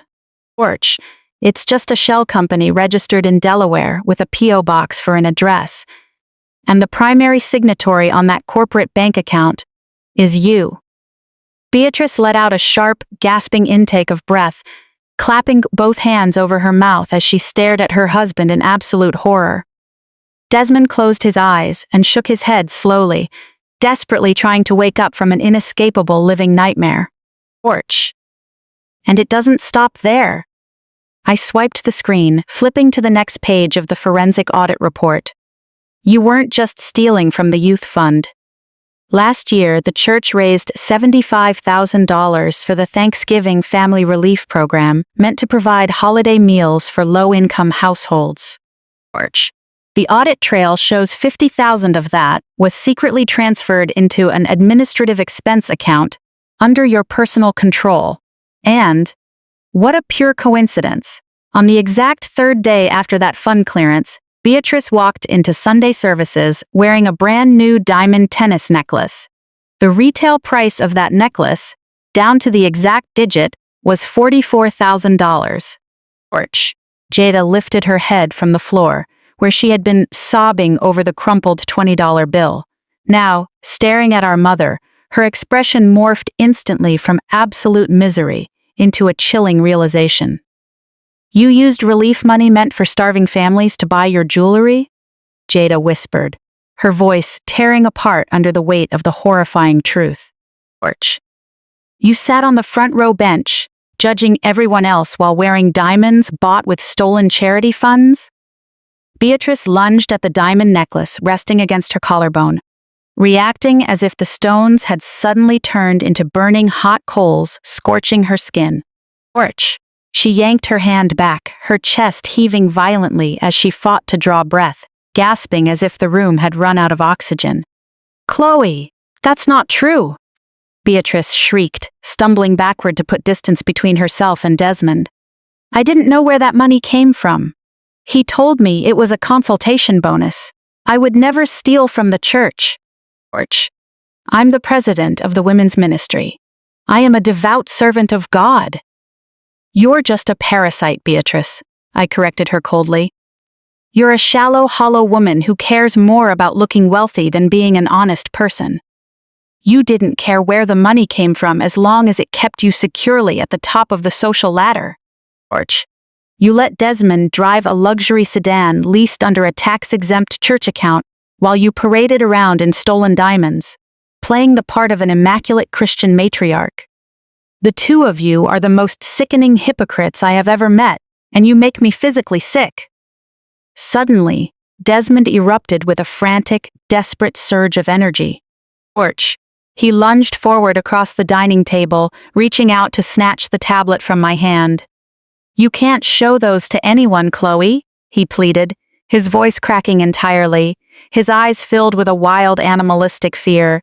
You can't make this public. It will destroy the entire church. It will ruin the pastor. It will destroy the community. You're crossing the line against God's anointed. You're bringing an unforgivable scandal into the house of God. If you do this, how are you any different from the criminals you hunt down in your corporate buyouts? I stepped back effortlessly, dodging his lunge with ease while keeping the tablet secure in my hand. Don't you dare use religion to excuse grand larceny, Desmond, I snapped, my voice cracking like a fatal thunderbolt across the room. God does not drive a stolen Mercedes, and God certainly doesn't ask elderly widows to fund your wife's private jewelry collection. The second you decided to steal from the people who trusted and followed you, you buried your own reputation. You built the foundation of your entire life on a cesspool of fraud. And now, the bill has finally come due.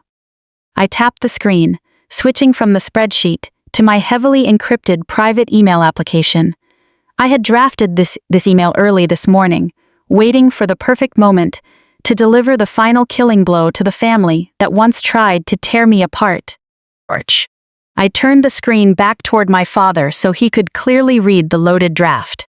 Dozens of PDF files were attached, containing complete forensic audit reports, bank routing traces, forged invoices, and clear photo evidence of their extravagant spending sprees.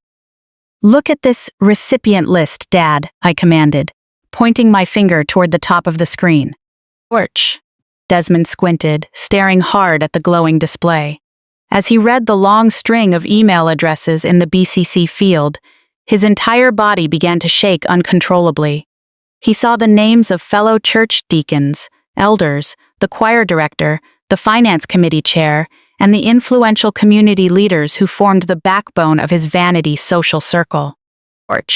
He saw the email addresses of local Atlanta news stations, investigative journalism teams, and regional newspaper editors. Finally, he saw the official tip line for the Internal Revenue Service Criminal Investigation Division, IRC, and the Atlanta District Attorney's Office. "Chloe, please," Desmond cried out, tears finally breaking through his eyelids and streaming down his aged face. He was crying for real, mourning the imminent death of his glorious public image. "I'm your father. I gave you life. When you were little, I put a roof over your head.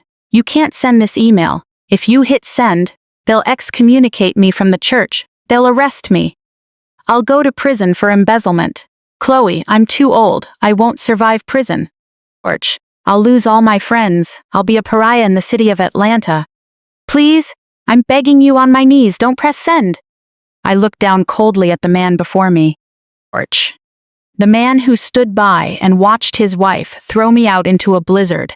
The man who, just an hour ago, proudly announced he would take the stand in federal court to assassinate my character just to protect his white son-in-law. The man who spent 12 full years pretending I was dead, just to avoid explaining why his youngest daughter fled his toxic, abusive household. "You stopped being my father the night you changed the locks on the front door," I told him, stripping the last shred of hesitation from my voice, cold as an absolute zero glacier glotier.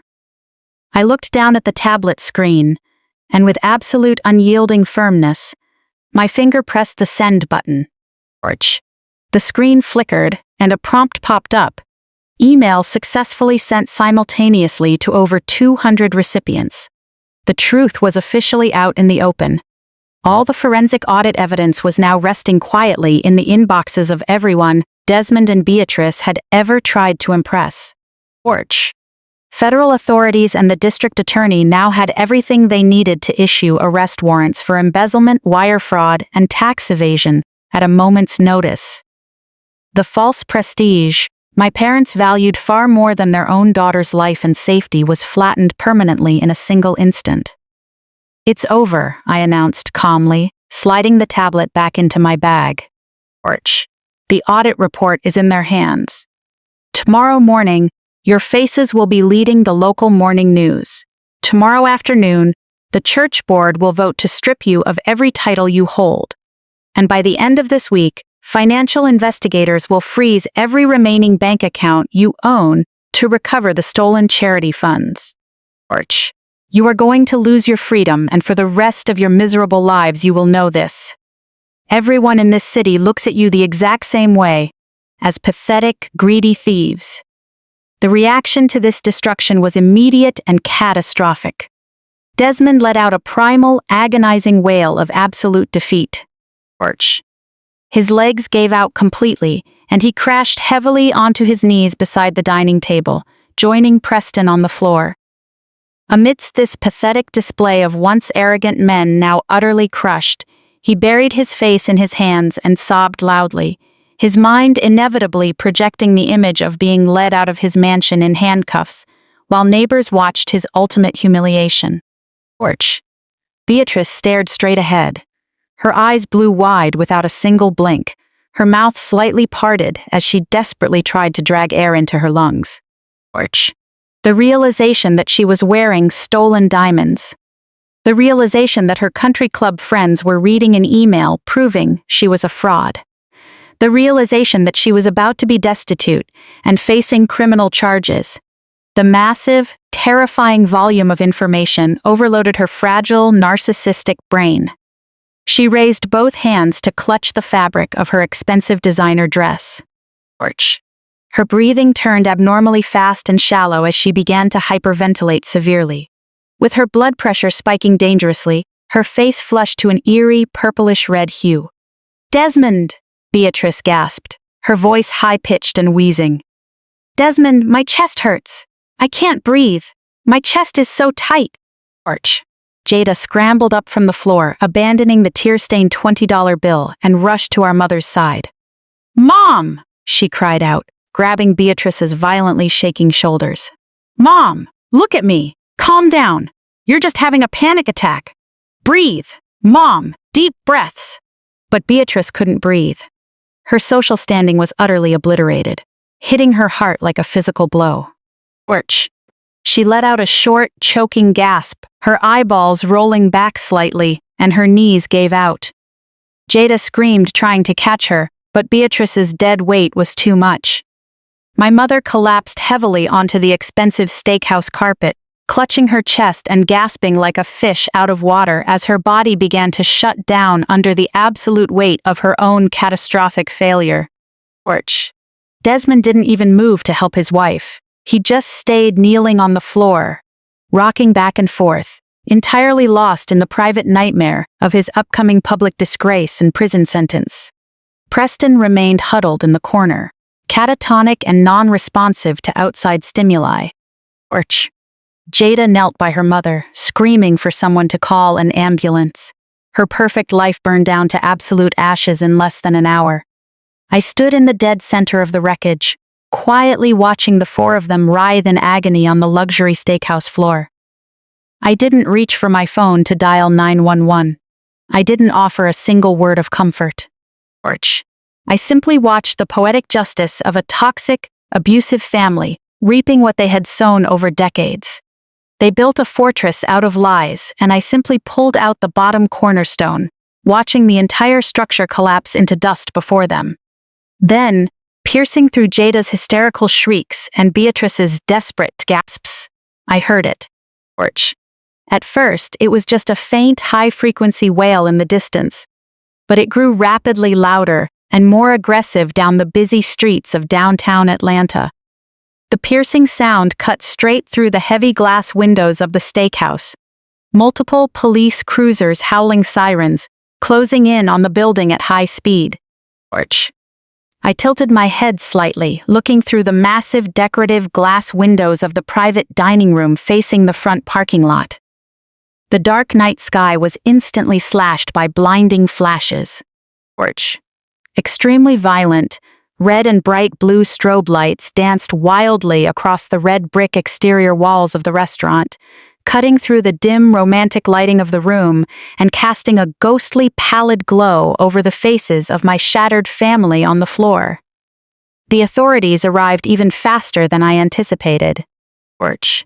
They were clearly responding to the detailed corporate fraud dossier submitted by my team earlier today, paired with the church embezzlement deep bomb I had just dropped. The FBI and local police were here to take out the trash.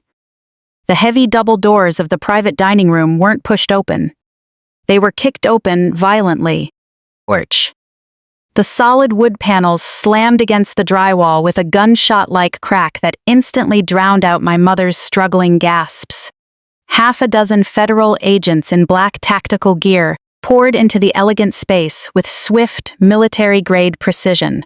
Their heavy tactical boots trampled mercilessly over the spilled red wine and shattered crystal glass on the floor, ruining the expensive carpet. Porch. The sudden intrusion of heavily armed law enforcement shattered the last lingering illusion of privilege my family held. The lead agent was a tall, broad-shouldered man with a cold expression, He raised a golden badge that flashed a metallic gleam under the red and blue lights reflecting through the window. He asked for no permission to enter. "Porch," he commanded the space instantly, his sharp gaze sweeping over the chaos before locking directly onto the pathetic man cowering against the furthest wall. Preston let out what I could only describe as the vocal friction of a dying animal, a high-pitched, cracking whimper of pure, unadulterated terror. Porch. The arrogant gentleman who had spent an hour bragging about his Southern blue blood pedigree and elite legal team now looked like a terrified toddler. His eyes darted wildly toward the kitchen revolving doors, his body shaking so hard he couldn't stand. When the crushing weight of reality finally hit him, his knees failed completely. "Porch. Preston," the lead agent announced, his voice carrying unquestionable absolute authority. "We have a federal warrant for your arrest. You are currently charged with multiple counts of wire fraud, securities fraud, money laundering, and aggravated identity theft. Put your hands where I can see them and step away from that wall." My father Desmond let out a pained groan, burying his face deeper. "Porch." The respected church deacon was watching his proud white billionaire son-in-law have his Miranda rights read to him by FBI agents. Every brag he made at the country club, every arrogant sermon on family success was burning to ash right before his eyes. But the federal agent wasn't done. He didn't walk forward to slap cuffs on Preston just yet. "Porch." Instead, he turned his cold, calculating gaze toward my sister. Jada was still slumped on the floor, her designer dress completely ruined, and her expensive makeup smeared into a mudslide across her tear-streaked face. She stared at the agents with uncomprehending eyes, clearly still naive enough to believe her status as an elite Atlanta socialite somehow insulated her from her husband's crimes. "Porch." "Jada," the agent continued, pulling a second folded document from his tactical jacket pocket. "We also hold a federal warrant for your arrest. As a primary co-conspirator in this RICO enterprise, you are charged with multiple counts of tax evasion, conspiracy to commit wire fraud, and knowingly receiving and distributing illicit funds." The words hit Jada's chest like physical punches. "Porch." She flinched backward, her jaw dropping open in a dislocated expression of stark terror. The golden girl who had spent her entire life climbing over my neck was suddenly treated like a common, unprivileged felon. "No!" Jada shrieked, her voice cracking entirely from panic. "No, you've made a mistake. I'm just his wife. I didn't know anything about his business. I don't work at his firm." "Porch. I just stay home and plan charity galas. You can't arrest me. I'm a respected member of the community. I have nothing to do with this." She pointed a trembling finger straight at Preston, still frozen against the wall. "He's the wealth manager," Jada cried out desperately, throwing the man she supposedly loved under the bus without hesitation just to save her own skin. "He did everything. Porch. He managed all the accounts. I never looked at any paperwork. You can't send me to prison for his crimes." The federal agent showed not an ounce of pity for her theatrical performance. "Ma'am, your physical signature appears on over 40 fraudulent tax returns," he stated coldly, glancing down at his case file. "Porch. Your name is listed as the primary beneficiary on multiple offshore shell company bank accounts. You personally authorized wire transfers using funds stolen from elderly clients. Legally speaking, you are a documented co-conspirator. You are coming with us today." Jada finally realized her tears and her go-to victim act were useless against absolute forensic evidence. "Porch." She realized her white knight couldn't save her, and her parents were in ruins. She began to hyperventilate severely, scratching frantically at the carpet. The thought of a guaranteed federal prison sentence hovering over her perfect life made her lose her mind entirely. Seeing the agents temporarily distracted by subduing Jada, Preston's cowardly yet intense survival instinct spiked. "Porch." He glanced at the distance between himself and the federal agents, then locked his eyes onto the revolving door leading to the kitchen. The arrogant man who had threatened to bury me in endless legal paperwork a moment ago decided to bolt like a cornered street thief. Scrambling up from the floor, his expensive Italian designer leather shoes slipped clumsily on the wet carpet. Porch. He let out a frantic, desperate shout and bolted blindly toward the kitchen exit, shoving a dining chair out of his way. He genuinely believed he could outrun a federal indictment. He actually thought he could escape the final judgment of his breathtaking greed. All evening, a quiet, unassuming waiter had been pouring our vintage wine and serving dry-aged steaks. Porch. He had stood silently in the corner of the room like a ghost, observing the conflict without making a sound. Right now, he was standing near the kitchen revolving doors, holding a pure silver tray. As Preston sprinted toward the exit, the waiter didn't even blink. He simply released his grip naturally. The silver tray crashed heavily onto the hardwood floor with a loud clang. Porch. Then, with incredible precision, the waiter executed a textbook slide step, cutting directly into Preston's escape route and blocking the exit with his body. Preston tried to plow straight through him, but the waiter moved lightning fast. He grabbed the lapel of Preston's ruined designer suit, executing a flawless, textbook tactical takedown. Porch. The waiter's leg swept cleanly across Preston's shins, instantly collapsing his center of gravity. Preston's feet flew up into the air, and with terrifying bone-crushing force, the waiter slammed him face down onto the hardwood floor. The impact forced all the air out of Preston's lungs instantly. He convulsed on the floor like a dying fish, gasping wide-mouthed for air. Porch. Without hesitation, the waiter drove his knee hard into the center of Preston's back, pinning him flat to the ground with zero chance of movement. Next, from his seemingly ordinary apron pocket, the waiter pulled out a golden badge and a heavy pair of polished steel handcuffs. He was no restaurant employee. Porch.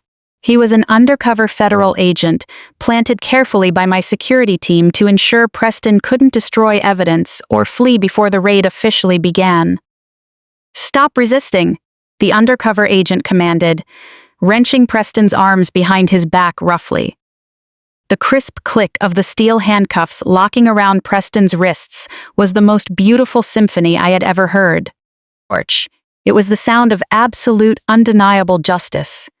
Preston was now openly sobbing without shame, his face pressed flat against the dirty restaurant floor, tears and drool smearing across the expensive hardwood.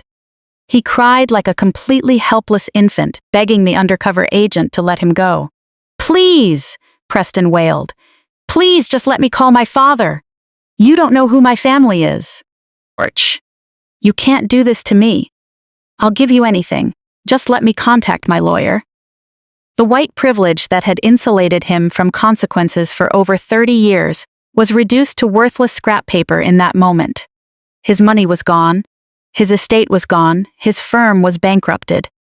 He was nothing more than a crying criminal, waiting to be fed into the meat grinder of the federal justice system. Porch. Jada watched as her husband was yanked up by the scruff of his neck by the agents, his hands cuffed tightly behind his back. The true cruelty of her situation finally snapped the last wire in her sanity. The golden girl who had been coddled her entire life lost her mind completely. She began dragging herself across the carpet toward our mother. Porch. "Mom!" Jada shrieked, her voice hoarse and hysterical. "Mom, you have to do something. You have to call the church lawyer. You have to call the mayor. Call anybody and stop this nightmare. They're taking me to prison. Mom, they're going to lock me in a cell. You have to save me. You always saved me before. Mom, please don't let them take me." Porch. My mother Beatrice remained slumped in the dining chair, her chest heaving as she tried to breathe through the tail end of her panic attack. She watched her perfect golden girl scream and beg on the floor. She watched heavily armed federal agents take total control of every corner of the room. Then she turned her head to look at my cold, glacier-hard, unyielding face. Porch. In that instant, Beatrice finally understood a brutal reality. No one was coming to save them. The church community she loved so dearly was reading an email proving she was a vain thief. Her proud social reputation was burned to ash. Her pension fund was wiped out. The false prestige she valued more than her own daughter's life was now worth less than toilet paper. Porch. Beatrice looked down at Jada, still gripping her knees and weeping uncontrollably. The ice in the air inside the private room was so absolute that even Beatrice's frantic panic stalled out for a fraction of a second. But a toxic survivor doesn't mourn. She pivots to self-preservation. Porch. When Jada let out that final, shattering sob, Beatrice's eyes didn't drift to her daughter's tear-stained face in pity. Instead, they locked onto something far more valuable. The massive diamond tennis necklace resting against Jada's collarbone, catching the harsh strobe of the lights. It was the piece Preston had bought her, using $48,000 of stolen charity money. Porch. The last remaining liquidatable asset in the room. Beatrice dropped to her knees beside her hysterical daughter. There was no motherly embrace, no soothing pat on the head, no words of comfort. Instead, her claw-like hands reached out with a greedy, violent frenzy, grabbing the back of Jada's neck and aggressively clawing at the heavy diamond clasp like a feral animal fighting for scraps. Porch. Jada flinched backward, slapping wildly at her mother's hands in sheer disbelief. "Mom! What are you doing?" Jada shrieked in absolute terror. "Give it to me!"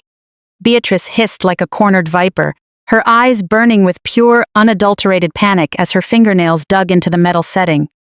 "Give me the necklace, Jada! They're taking everything!" Porch. "I need to shove it in my purse so I can fence it at a pawn shop tomorrow morning. I need cash to survive. Hand over the diamonds, you idiot." She was actively trying to rob her own flesh and blood while federal agents were literally in the middle of reading Miranda rights across the room. Porch. It was the ultimate mask-off embodiment of my parents' core nature. Toxic parasites through and through, willing to flay their own children alive if it bought them 5 more minutes of comfort. Before Beatrice could wrench the intricate clasp free, a woman in a sharply tailored charcoal gray suit stepped forward from the line of heavily armed tactical agents. Porch. She moved with a quiet, undeniable authority, her eyes locked onto my mother's desperate, grasping fingers.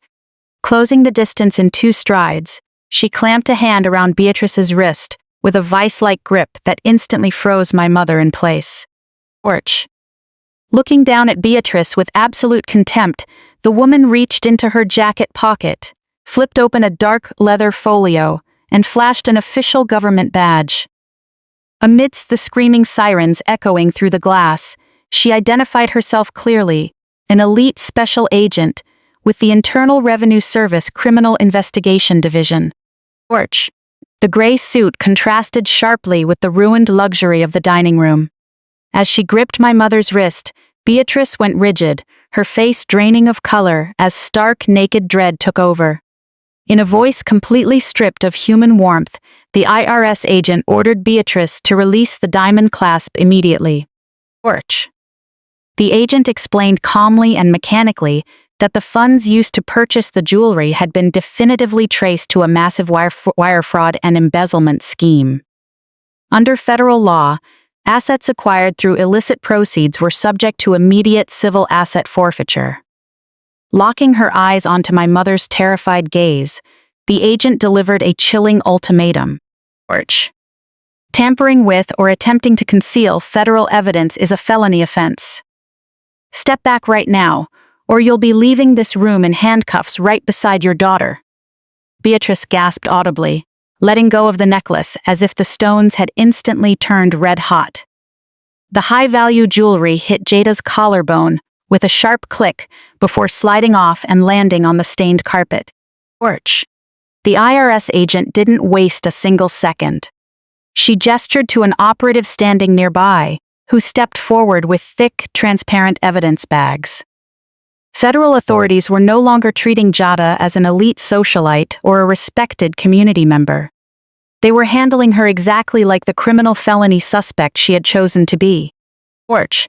An agent gripped Jada's violently shaking hands, systematically and mechanically stripping the rings from her fingers one by one. The massive platinum engagement ring, the diamond-encrusted wedding band, the designer tennis bracelets she loved flaunting at country club brunches. Each piece was meticulously removed, logged, and dropped into the cold plastic pouch. Jada wept uncontrollably, her voice cracking as she begged them to at least let her keep her wedding band. The agent ignored her entirely, pressing forward with the cold machinery of the law. Across the room, Preston was undergoing the exact same humiliating stripping of assets. The undercover operative who had pinned him to the floor roughly yanked a heavy, solid gold Rolex off Preston's wrist.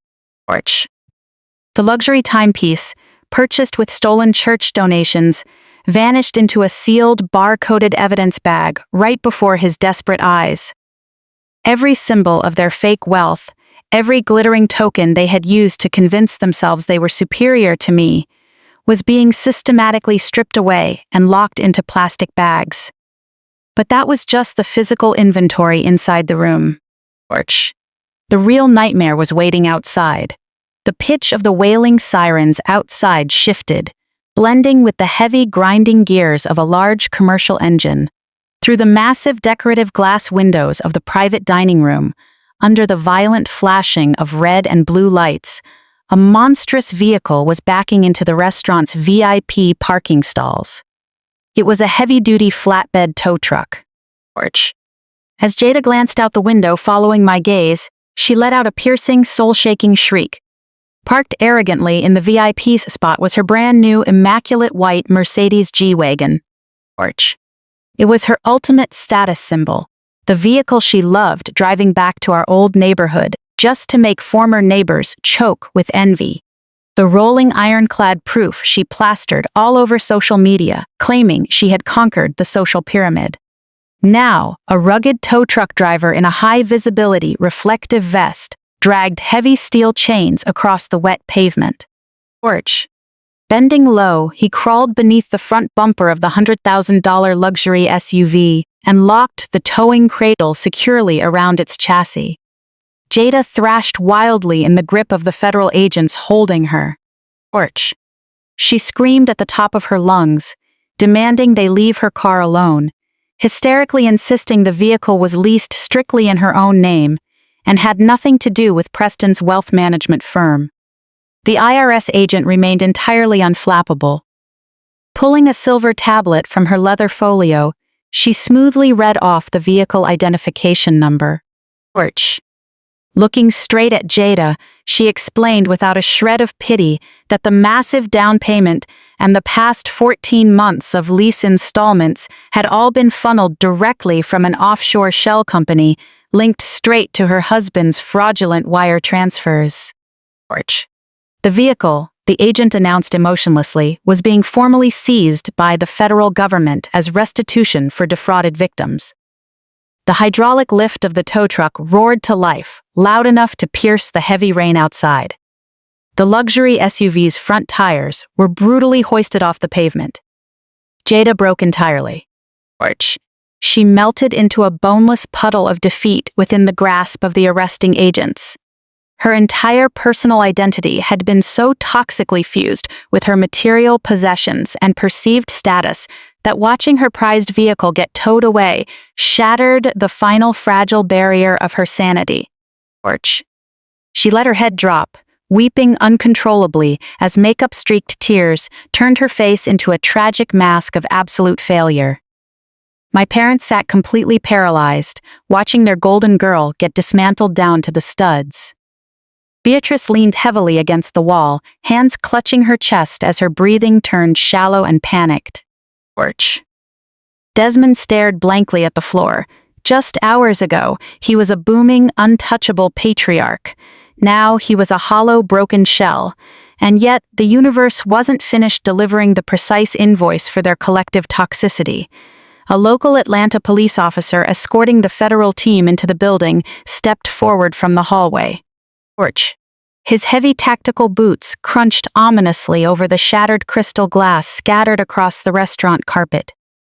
"Desmond Wilson?" the officer asked, holding a thick brown manila envelope in his hand. My father could only nod mutely, his vocal cords entirely paralyzed by the parade of horrors unfolding around him. The officer handed him the envelope, announcing in crisp, official tones that he was formally serving a notice of foreclosure and an immediate 24-hour writ of possession. Desmond stared at the brown envelope as if it were a venomous snake ready to strike. With trembling hands, he tore open the top and pulled out the thick stack of legal documents. Orch. As his eyes tracked the bold black header text at the top of the first page, his knees gave out entirely. He had to slam his palms against the edge of the heavy mahogany table to keep from collapsing into the spilled red wine. "What is that?" Beatrice whimpered, her voice reduced to a thin, terrified reed. Desmond couldn't speak. Orch. He stared at the foreclosure notice, his jaw opening and closing silently. I decided to play the gracious translator of corporate legalese. Taking a measured step closer to the table, my tailored silk suit caught the cold, unforgiving glare of the crystal chandelier overhead. "Let me jog your memory, Dad." My voice was smooth, completely level. Orch. Months ago, when Preston's firm first hit a severe liquidity wall, he took out a massive bridge loan to patch his failing investments. And you were the co-signers on that high-interest debt. You put up your primary residence as collateral because you were so desperate to preserve the illusion of your wealthy, successful son-in-law at any cost. Orch. When Apex Capital bought out Preston's toxic debt portfolio, we legally inherited all attached collateral, I explained, looking down at them from a towering height. The moment Preston's accounts were frozen this morning, you triggered an immediate default. My legal team filed the foreclosure paperwork down at the county courthouse just hours ago. Your house no longer belongs to you, Dad. Orch. It belongs to Apex Capital. And as founder and CEO, I am executing an immediate eviction. You have exactly 24 hours to pack your cheap clothes and clear out of my property. If you're still on the premises tomorrow night, the county sheriff's department will physically remove you for trespassing. The absolute finality of my words crashed over them like an icy tsunami. Orch. In the span of less than 10 minutes, every material pillar they had worshipped had been systematically flayed away. Preston's firm was dust. Jada's jewelry and luxury SUV were federal evidence. The historic ancestral estate they had tried to use as leverage was locked securely inside my private estate trust. Orch. And now the sprawling suburban family home they had inhabited for 20 years was being legally foreclosed and evicted by the daughter they threw into a blizzard. They were completely, utterly destitute. No hidden savings accounts, no pension funds to tap, no home to return to, and no community standing left to shield them. Orch. Worse than bankruptcy, they carried the crushing, public shame of having their ugly identities as corrupt thieves broadcast to every single person in their church. Every illusion they built their lives upon had been smashed into millions of unrecoverable pieces. Federal agents began hurrying the prisoners toward the front doors for booking. Orch. Preston was sobbing silently now, his head bowed low in absolute shame. His hands cuffed tightly behind his back, he was guided out of the room by an agent. The arrogant Southern gentleman was entirely dead. In his place was a broken federal inmate. Jada was wailing hysterically, half carried toward the exit by 2 agents flanking her sides. Orch. Her feet dragged limply across the plush carpet, her ruined designer dress trailing behind her like a tattered flag. My parents stood trembling in the corner, like a pair of abandoned statues. They were temporarily left behind. Not yet named in the federal wire fraud indictments, though they knew damn well local embezzlement warrants were drafting as we spoke. Orch. As the heavy wooden doors swung shut behind the federal detail, the room settled into a heavy, suffocating stillness. The only sound breaking the quiet was the dancing red and blue strobe lights leaking through the windows and my parents' ragged, stuttering breaths. I stood calmly in the center of the wreckage, smoothing the cuff of my silk suit with measured grace. Orch. An incredible, deep, enduring peace washed over my soul like a warm tide. The board was wiped clean. My retribution was absolute, pure, and immaculate. They had nothing left to leverage, nothing left to hide behind. Yet poetic irony always delivers a final stroke. The true closing act of the evening didn't come from me, the federal agents, or local law enforcement. Porch. The heavy wooden doors of the private dining room creaked open slowly, breaking the tense silence. The restaurant's general manager walked timidly into the ruined space. A tall, thin man in a spotless, fitted tuxedo. His face turned stark white as he took in the shattered glass, spilled ice water, ruined carpets, and the lingering, suffocating aura of absolute destruction. Porch. He clearly wanted nothing to do with the fallout of a major federal raid, but he ran a top-tier luxury establishment and had operational protocols to uphold. The cork yielded with a soft, elegant pop. I poured the golden liquid into the glass, watching the carbonated bubbles race to the surface. Raising the flute to my lips, I took a slow, deliberate sip. It was crisp, cold, and impossibly sweet. I lifted my eyes to look through the windshield toward the city's glittering skyline.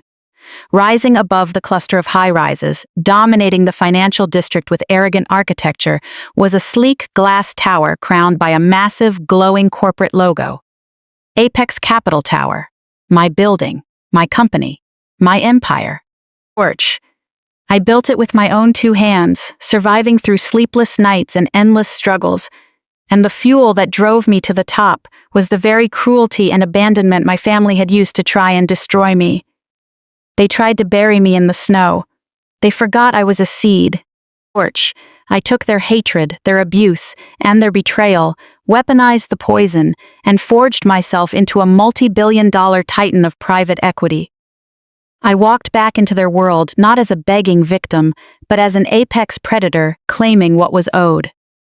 As the Maybach cruised smoothly toward my penthouse, I took another sip of champagne, letting the cold liquid wash over my tongue.